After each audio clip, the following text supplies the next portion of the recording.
Ya la tenemos a Lucía, por supuesto vamos a hablar con ella, porque me pareció sumamente nutritivo entender en dónde estamos parados cuando hablamos de tecnología y qué es lo que sucede, porque uno piensa que las mujeres no se preparan, que las mujeres en el área de tecnología no estudian lo suficiente, no digo no lo suficiente, sino que eligen otras carreras. Me parece que eso fue. Eso ya no se da más, porque mira, en Argentina apenas el 20% de los puestos directivos en empresas del sector tecnológico están ocupados por mujeres. El 20%. Y uno ve que crecen y crecen las fintech, uno ve que hay algunas empresas muy relacionadas al mundo tecnológico que aplican en bolsa de una manera increíble, que crecen, que ya van a estar en China, y sin embargo la paridad de género no la vemos. Entonces me pareció sumamente interesante hablar de esto a días nada más, con Lucía Mauritzen, es directora ejecutiva de Chicas en Tecnología. No sé si ya está ahí, si la vemos. Ahí está. Hola Lucía, ¿cómo va? Hola Sara, un placer enorme estar en contacto. Muchísimas gracias por este espacio y por el tiempo. Nah, por favor, vamos a charlar largo y Un gusto. tendido, como decimos cuando nos encontramos las amigas. Che, ¿estás preparada? Porque vamos a hablar largo y tendido. Eh, Estamos para eso. ¿Sabes qué? Me pareció interesante poder hablar porque tengo la esperanza que la IA creía que iba a abordar o a cruzar o tener una trazabilidad que iba dentro de esa trazabilidad iba a poder incluir. Y de pronto Ujú. me encuentro con estos números.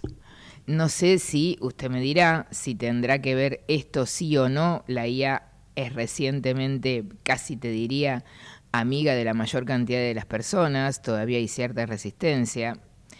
Se toca un poquito de oído. Pero bueno, los números no son muy halagüeños. Y está bueno esto que plantean ustedes, brecha de código. A ver, ¿cómo es esto? Buenísimo. Sí, la realidad es que la inteligencia artificial es una herramienta súper poderosa que viene a brindar un montón de soluciones y de posibilidades, pero que al mismo tiempo también replica y muchas veces hasta amplifica información y situaciones actuales que se vienen dando en el ámbito universitario, en el ámbito laboral, en el ámbito académico. Se nutre de datos, se nutre de lo que nosotras los seres humanos le Le brindamos a esta brindamos. herramienta. Exactamente. Claro. Así que si estos números que estás recién compartiendo, que son de nuestra reciente investigación que mañana sale abierta para todo el público, em, son datos que siguen sucediendo en la realidad, que siguen sucediendo en el ecosistema tecnológico y las herramientas siguen absorbiendo esta información y tomando esta información para brindarnos soluciones, no hacen más que perpetuar o incluso amplificar brechas y problemáticas vigentes. Brechas.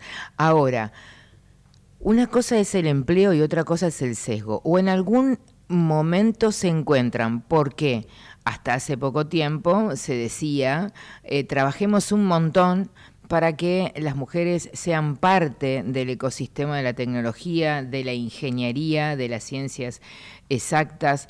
Y ahora sucedió, porque a mismo cargo hay mayor cantidad de mujeres que se reciben, pero esos números los vas a decir vos, porque para eso estás acá. A mismo cargo hay más mujeres preparadas. Entonces, por un lado, sesgo y preparación se encuentran, se unen, ¿y por qué? Excelente pregunta. Sí, sesgo y preparación lamentablemente se están como replicando. Hay un sesgo que lleva a que menos mujeres elijamos carreras STEM para nuestro desarrollo profesional, para nuestra trayectoria. Sin embargo, aquellas que llegamos a roles técnicos en empresas, estamos mucho más preparadas que varones. De hecho, en este análisis donde encuestamos a 50 empresas aquí de Argentina, indagamos por el nivel de formación de varones y de mujeres en los mismos puestos y pudimos ver que un 76% de las mujeres tienen tu título universitario o título de posgrado versus un 54% de los varones. Terrible. Sin embargo, hoy somos minoría también en el sector de la tecnología y a medida que vamos viendo roles más técnicos o roles de mayor seniority, esa proporción desciende. Wow. Ahora, mientras te escuchaba y lo hablaba en mi cabeza, ¿qué sucede a la hora del empleo? ¿Juega todo esto que es la economía del cuidado? Pero no sé, porque a la vez mientras te escuchaba, mi Sarita interior decía, pero pará, si bajó un 47% la natalidad, entonces mujeres sub 40 no tienen ese quilombo. Entonces, ¿cuál es realmente el nudo gordiano en esto? Porque por un lado el tema, no, ¿sabes qué? Decidí no ser madre. Voy a tener un perrijo, no voy a ser madre. Quiero tener un gran desarrollo profesional. Y además salí de la facultad y entonces se reciben más mujeres en el mundo de las ciencias duras que varones. Tengo entendido, no sé si es así, usted me lo dirá. A ver, en ciencias duras, hoy en día hay en proporción de estudiantes universitarios y de graduados, hay más graduados varones y mujeres porque las mujeres tendemos a elegir menos las carreras de ciencia. Ah, Hay dos estudios. Uno es el estudio del año pasado, el 2024, que hicimos sobre, año pasado, ya 2 años, sobre trayectorias universitarias, donde vemos que solamente un 30% de las matriculadas eligen en las carreras de ciencias más duras, de carreras STEM, que son ciencias, tecnología, ingeniería y matemática, eligen esta orientación y el 70% son varones, ¿no? O sea, inicialmente elegimos menos las ciencias STEM que los varones. Sin embargo, luego, al momento de adentrarnos en nuestras carreras, si tomamos las poblaciones que trabajan en el mismo rol, las mujeres logran mayores niveles de educación que los varones. ¿y cómo se Y hace en términos entonces? generales, ¿Y entonces cómo se hace? Porque si ingresan con menor capacidad, con menor capacitación, ¿cómo se logra eso? no es que ingresan con menor A capacitación, ver. ingresan directamente menos. Menos mujeres Ah, ingresan a trabajar en tecnología. bien, perdón. Claro. No, pero está perfecto, es una duda más que válida. Ok, Nosotros llamamos este fenómeno la tubería con fugas, porque las chicas eligen menos las claro, carreras de tecnología, entonces al momento de aplicar a roles de tecnología, ya en el proceso de selección de personal hay menos candidatas que candidatos. ¿Qué ocurre luego? Cuando tenemos un equipo y tomamos varones y mujeres de un equipo de tecnología y digo, ok, quiero ver de estas personas de tecnología. Tenemos, no sé, 7 varones y 3 mujeres en el equipo. Y de esos siete varones, un 54% están formados y de las 3 mujeres, bueno, este otro 76% está formado, ¿no? claro, Ahí se hace la brecha. ¿Cuántas de las mujeres que son efectivamente contratadas tienen títulos universitarios o de posgrado? claro. Ahí está el tema. Ahí está el tema. Bueno, estamos hablando con Lucía Mauritzen. Sabía que me iba a costar un montón, pero bueno, estoy intentando que me salga bien el apellido. Eh, Nunca sale a la primera, no hay problema. eh, de Chicas en Tecnología, una organización que uno conoce hace un montón de tiempo en este sentido y que viene bregando mucho, sobre todo con llegar antes, ¿no? De la mano de la educación, que a mí me parece que es el único alimento para poder llegar antes. Y Lucía, te quiero hacer una pregunta que yo estoy absolutamente con, casi te diría, que pocas cosas tengo certeza, pero en algunas sí y en esta sí. Muchos relacionan el 8M, obviamente, con un tema muy relacionado a la violencia. Y a mí me parece que, hablábamos el otro día con un grupo de amigas y colegas, que la autonomía es la base para la evitación. No digo que evitar una violencia, pero sí que te permita cierto paraguas. Eh, es un momento distinto, es un momento en donde cambian un montón de paradigmas, hay una nueva ley laboral, hay un montón de cuestiones y también hay como cierto, eh, casi te diría, eh, cuidado a la hora de hablar algunos temas que tienen que ver con el tema de este condimento que estamos poniendo. La pregunta de rigor es, en todo este tramo que vos ves, en todo este tiempo que tú estás trabajando en Chicas en Tecnología, la pregunta es, ¿la autonomía y si a lo mejor te pasó, si a lo mejor conoces una colega, alguien que dentro de una empresa te diga, mira, no hubo otra posibilidad que esta, porque la verdad que la autonomía me salvó, que es el estudio, esto que están haciendo ustedes. Sin lugar a dudas, la autonomía y te diría como aún más específicamente la capacidad de tener independencia económica A eso me es, refiero, ¿eh? es una gran aliada y es una A eso me enorme refiero. puerta, portón de oportunidades. No es lo mismo la situación de una mujer que depende económicamente de una pareja o de su familia y la capacidad de toma de decisiones que tiene respecto a su vida diaria, si tiene una trayectoria educativa o una trayectoria laboral, a aquellas que no las tienen. Claro. Por eso decimos que hay un montón de posibilidades de trabajar en relaciones a la tecnología. Y hoy en día, justamente este estudio de poder entender cómo es la presencia de las mujeres en empresas de tecnología es muy relevante porque sabemos que el ecosistema tecnológico abre oportunidades, no solamente de innovación, sino oportunidades económicas que son fundamentales para pensar a la mujer, a las personas y esa autonomía económica como grandes contribuyentes y poderosas en el término de tomas de decisión, ¿no? Total. Sabemos que el poder tomar decisiones económicas nos permiten tomar un montón de otras Sí, yo decisiones. siempre digo lo mismo, con una tarjeta de crédito en la billetera, las decisiones son más relajadas, ¿no? Son Eh, otras, seguramente. son otras. Lucía, la otra pregunta que también yo tengo como duda es si obviamente se ha extendido el tiempo de vida, la calidad de vida también, ¿no? Tengo una madre de 90 años y es increíble, si le falta el clarín a la mañana me mata.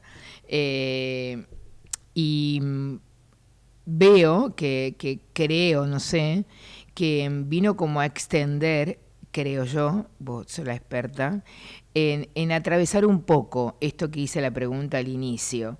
La IA puede, más allá de que somos nosotras, los seres humanos, lo que le ponemos todo el argumento o toda la info, puede llegar a ser un punto de, no te digo de equidad, pero sí de equilibrio entre determinadas asimetrías que pueden ser económicas, sociales. ¿Puede ser un puente para terminar con alguna de estas cuestiones de asimetrías? Creo que es una herramienta poderosísima, con un potencial enorme de colaborar y de crear puentes y de brindar soluciones y de darnos acceso a todos, ¿no? A un montón de información y de disponibilidad de información que en otro momento a lo mejor no teníamos.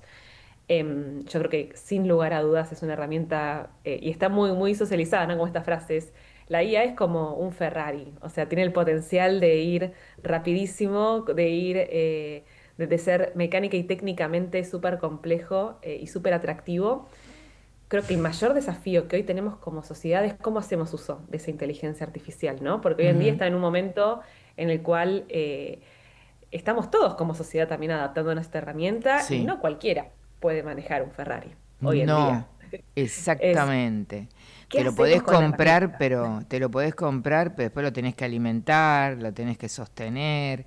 No, son todo un montón de habilidades blandas. La otra Muy. pregunta que te quería hacer es si esta herramienta, que ya estamos viendo consecuencias laborales, eh, es como para mirar y decir, che, por un lado puede llegar a checar un poquito la simetría, por un lado puede decir, no va a mirar el género, no va a mirar la edad, pero sí te va a descartar.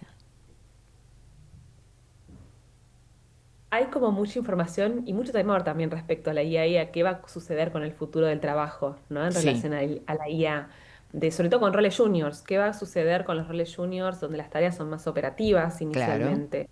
¿Qué rol va a cumplir la IA en este caso? Yo creo que más allá de los temores que despierta, va a abrir un montón de posibilidades laborales y económicas nuevas que recién ahora estamos descubriendo y que vamos a seguir conociendo. Entonces, si bien van a haber ciertos roles o ciertas tareas que posiblemente dejen de existir en algún punto, van a haber un montón de nuevas oportunidades y un montón de soluciones también tecnológicas gracias a la inteligencia artificial que estamos recién empezando a descubrir y que posiblemente en los próximos meses, años, conozcamos mucho más también. Ujú. Así que a pesar Se hab- del temor, como así digo, hay que saber usar la herramienta, también hay que tener en cuenta que tiene un potencial enorme y que sin lugar a dudas va a traer cambios em, y muchas oportunidades. Ujú. Bueno, la última, y te agradezco el tiempo y te Por despido. favor, em, placer. la última tiene que ver con esto, con el inicio de nuestra conversación, con estas brechas que se dan. La pregunta de rigor que ya te hice es ¿dónde está el sesgo dónde está, ¿no? ¿Qué estaría, casi te diría, faltando o qué faltaría que suceda para evitar esto? ¿Qué es un cambio de cabeza? La reforma laboral a lo mejor puede venir a eliminar esto, lo aumentará, no sé, como para que puedas cerrar este informe. Buenísimo, gracias nuevamente, Sara. Es una problemática multidimensional, Mm, sistémica y muy compleja. El sesgo no aparece solamente en el ámbito de la empleabilidad, aparece desde que somos muy chicas y elegimos con qué tipo de juguete jugar o qué tipo de juguetes nos ofrecen para jugar. Aparece en el sistema educativo primario y secundario cuando se dan ciertos contenidos y en ciertas orientaciones predominan más varones que mujeres, se da en el sistema universitario, se replica luego también en el ámbito laboral más adelante, y por eso decimos que es ecosistémico, porque no es que hay una intervención específica que vaya a dar solución de la noche a la mañana a esta brecha, que es la brecha, por un lado, la brecha digital y por otro lado, la brecha de género específicamente en tecnología, sino que es un problema multidimensional y sistémico donde hay un montón de actores y todos, diría que casi todos desde nuestro lugar podemos hacer algo distinto. Padres, madres, las mismas chicas, varones que acompañan a las chicas, ¿Vos decís que es empleadores. cultural? Es ¿Vos, cultural también, vos por decís que supuesto. es sobre todo cultural? O sea, un galperín va a mirar más un varón a la hora de pensar una decisión de un director que una mujer, por decir un nombre. No diría a lo mejor como que Galperín vaya a elegir. Yo creo que socialmente, si agarramos a la mayoría de los directivos, Sí, sea quien sea, no, hay más posibilidad que para un rol técnico elijan a un varón que a una chica hoy en día. todavía. Qué atraco, Todavía. qué fin. Qué vintage, como dice mi hija. Muchísimas gracias, Lucía A vos, Mauriz, Sara, un placer. por estar acá. Sé que el informe es para mañana y tuvieron la amabilidad y la confianza de adelantar este informe con nosotros, con este programa que hace tantos años que nos dedicamos justamente a esto, ¿no? A lo que implica la inclusión. Porque de última lo que estamos hablando es autonomía, estamos hablando de este ejercicio que podemos hacer cuando tenemos la libertad de poder decidir nada más y nada menos con el dinero, porque de eso se trata. 14:29, gracias por estar acá en Tercer Tiempo. Muchas gracias. Gracias. Ahí hablábamos con Lucía Mauritzen, es directora de Chicas en Tecnología.